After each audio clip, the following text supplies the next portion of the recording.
Recently in a car accident, March 27th. It involved a lady changing lanes without looking and pushing me off the road with my new car that I had just bought 2 weeks prior. But as she swerved into my lane without looking and pushed me out of my lane, I collided into a large metal dumpster bin because out here on trash day, they park them on a 45-degree angle. So I struck that head on. So I've been dealing with severe injuries ever since. Concussion, whiplash. I've had a herniated disc for a while, but the accident made it much worse. So I've been going through a lot of stress with these medical issues I've been having due to the accident. One, which happened almost immediately after the accident, was this huge obstruction in my throat that made me unable to swallow without tilting my head up. Every time I needed to swallow, I had to literally get food down or liquids down by tilting my head back because the obstruction was so large. And about a week after that, I heard and felt it pop. And then I was in excruciating pain from my ear, and it radiated all the way down to my chest.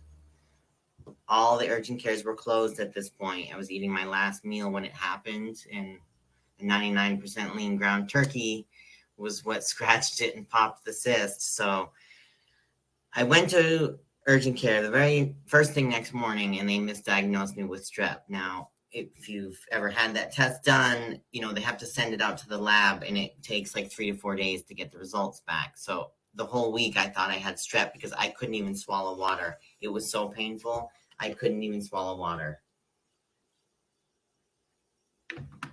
That was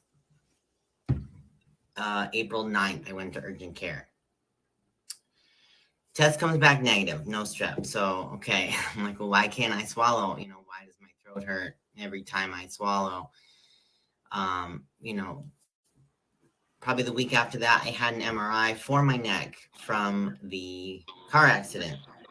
So that took like another week and a half to get results. So now here we are, like end of April. And in the MRI, it shows I have a 21 millimeter duct cyst. It's called a thyrocolossal duct cyst in my throat. It's attached to the bone, which is why it requires a major neck surgery, because they cut you open through here, not here, to remove the cyst and part of the bone. This is what the first ENT told me. Okay, I saw this wonderful woman. She tells me it's a major neck surgery. We have to remove part of the bone as well, or else the cyst will just keep growing back. It'll continue to fill up with fluids like it did when it was wicked large, pop, get infected like it did, cause me all this pain. So obviously I want to move forward with that. And she says, oh, this guy's great. She sends me to the ENT surgeon. I go, I have a test with him. I see him. He doesn't even examine me. They tried to put a camera up my nose, down my throat, and it hurt so bad. I told them, get this thing out. So obviously that test was unsuccessful. This guy comes in and says, well, if I did MRIs on people, I'd find cysts everywhere, right? So he doesn't believe that this obstruction in my throat is from this 2-centimeter cyst that the MRI clearly diagnosed me with. So I'm like, okay, so what am I supposed to do? Just live the rest of my life being unable to swallow and in pain all the time?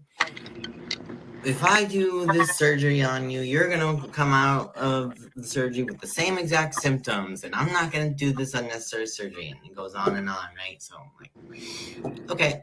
He goes, so I'll order a CT scan. I want to do more tests, and I requested a second opinion. So I had the CT scan scheduled for last month in Burbank. The day of my CT scan, mind you, this involves fasting. So the day of my CT scan, they canceled last minute. Told me there was no tech available to do it. So the next available CT scan was today. So I had to get it done before my surgery tomorrow. So I fasted all day today, went to Pasadena, did the CT scan, which was very unpleasant. You can't breathe, you can't swallow. You're in a tiny little MRI machine with the contrast. I could taste it, I could feel it going into my body. I was panicking because they don't let you breathe. You have to, breathe normal, which I take very deep breaths to calm my nerves because I have anxiety and I'm on a medication that causes anxiety. So that was just very unpleasant today. And I'm hoping the CT scan that I paid $260 for today actually shows some good results and that I can speak to another ENT next month virtually because I'll be out of commission.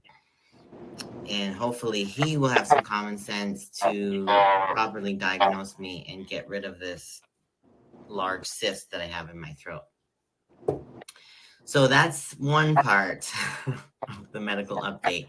Second part is obviously, yes, I am scheduled and booked for my lumbar discectomy tomorrow, which, as I mentioned, I've always had a herniated disc. I've had it for quite some time now. It has caused extreme sciatic pain for years. I really felt it during my last season in 2023 when I competed. I did 2 shows, completely injured. The nerve bundle in my spine is so damaged from this herniated disc that not only does it cause, like I said, severe leg pain, but my foot was severely injured that whole season. So I wasn't able to do the cardio that I needed to because I could barely walk. I couldn't drive my car for 2 weeks because it's a stick shift, and that's the same foot. So those of you that have been following me, I'm sure you've heard this story from, how challenging that season was.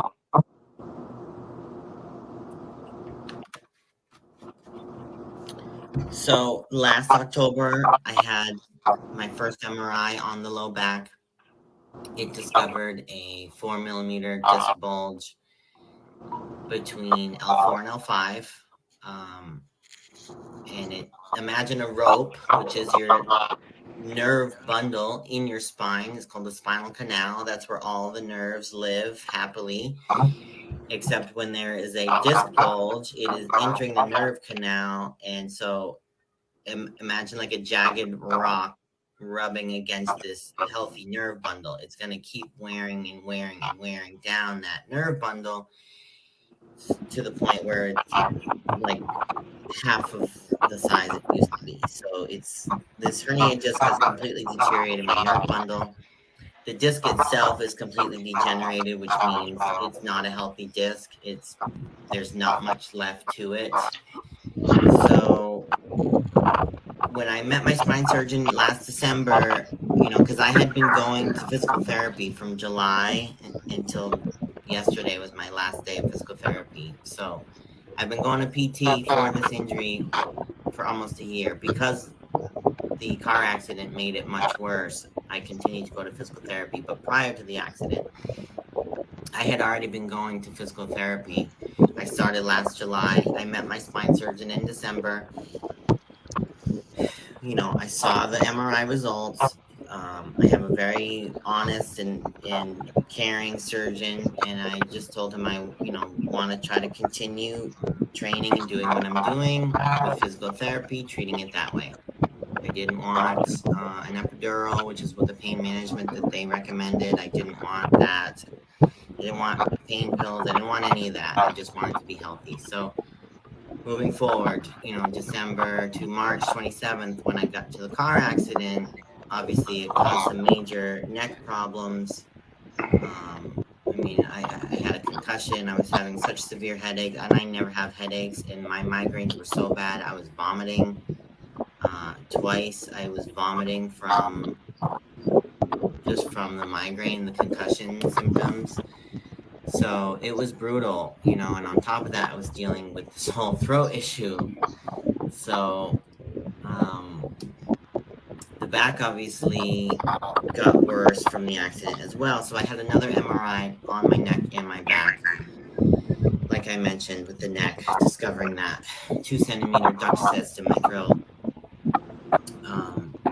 So I went back to my surgeon this is probably somewhere between April and May. I don't remember when exactly, but I had the MRI in April, so I probably booked an appointment with him to speak with him right after that. So maybe end of April, I saw him again. I saw the new MRI results. I started crying in the office because I couldn't believe the nerve damage that I saw from this herniated disc. So I wanted to move forward. I decided to move forward with the surgery. So here we are. Months later. I mean, if you think about it, my first MRI on this was last October, and I've been going to physical therapy for this for almost a full year now.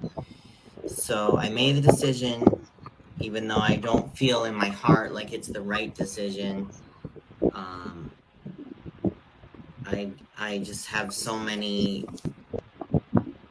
second thoughts on this procedure moving forward, especially since he just called me when I got my first meal in today after my CT scan on the throat. He called me and said, "Hey, I have to tell you something. I'm notifying all my patients. I just found this out last night that the hospital is no longer employing me and I won't be able to treat you after August 16th.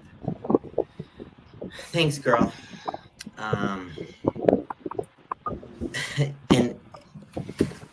And it was very nice of him to take the time to call me and explain that to me, but the day before surgery, I mean, I can't really back out now knowing that he's no longer going to be available to treat me after August.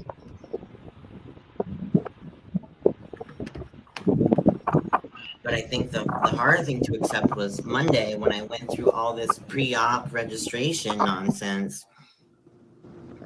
The first thing they did was ask me for payment, and I just wasn't expecting to pay that much money for the operation. I thought since my health insurance approved the surgery, I was just expecting them to cover some of it. I wasn't expecting the surgery to be free, but I wasn't expecting to pay as much as I am. And that's when I learned about how my insurance works. And for someone who's never had a big surgery or needed an operation like this, obviously I wouldn't know what my deductible is. So apparently I have a $6,300 deductible. And tomorrow, they just to use the facility, just to use the hospital. So that's not the doctor's fees. It's not a hospital stay. It has nothing to do with that. It's just to use the facility where they're operating on me. It's $4,500. So I have to pay 25% of that upfront tomorrow, which is fine. I can afford that. But so then I'm almost at my deductible, right? So once I reach my $6,300 deductible, then insurance will kick in for 60% of the remaining fees. I am still responsible for 40%. So say the surgery is 10 grand. Say the surgeon charges 10 grand for the surgery. The insurance will pay, after I reach my deductible, the insurance will pay 60% of that, which is 6 grand, but I'm still going to owe another 4 grand.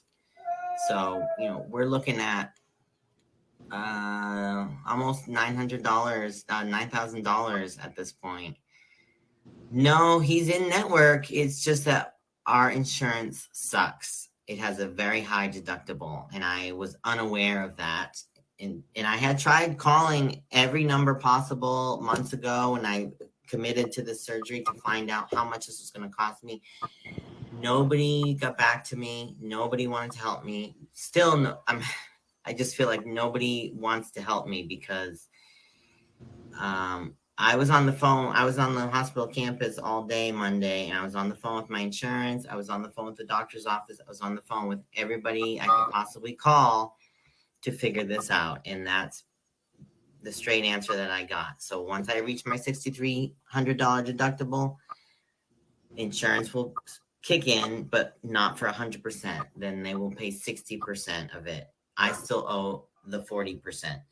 until I reach my out of pocket, which is $9,100. Then insurance will cover 100% of it. So at least, you know, I should be close to that $9,100 out of pocket after this surgery, which is why I'm doing everything I can to move forward with this surgery, because I need to get this cyst out of my throat, especially now that my deductible is going to be covered and my out of pocket is probably going to be very close.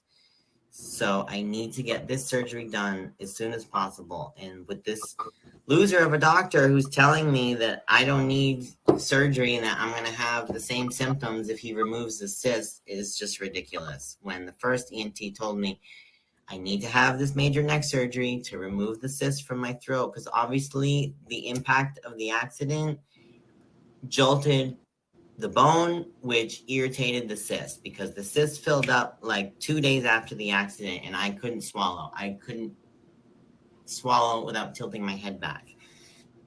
And then once it popped and got infected, I couldn't even do this. I couldn't even touch my throat. It was so sensitive and I was in so much pain. Obviously, I don't want to go through that again, which is why I need to have the surgery done. But I also need to get a second opinion, because this loser of an ENT refuses to do this operation because he doesn't think that's what's causing my symptoms. So I am here to say thank you for all of your support. I have some great fans that purchased this sweet new Celtics cap for me since they won. Woohoo! If any of y'all watched the finals, it was a great game 5. And my friend Denny also got me this sweet crop top Celtics swag that I love because it's super, super soft. And it's just a big, oversized crop top, which I love because they're super comfy. And then my friends also, this is a different friend, got me this book off my wish list so that I have something to read while I'm recovering. And I saw this author on a Christian television show with Kirk Cameron. It's called Takeaways. And this author, Ruth, was just talking about it. And it really resonated with me. You know, because there are so many unwanted, unexpected, and not according to plan circumstances, like she says here, you know. But that's life, you know. Sometimes it doesn't go in the direction that you want it to. And so that's why I really liked this subtitle here.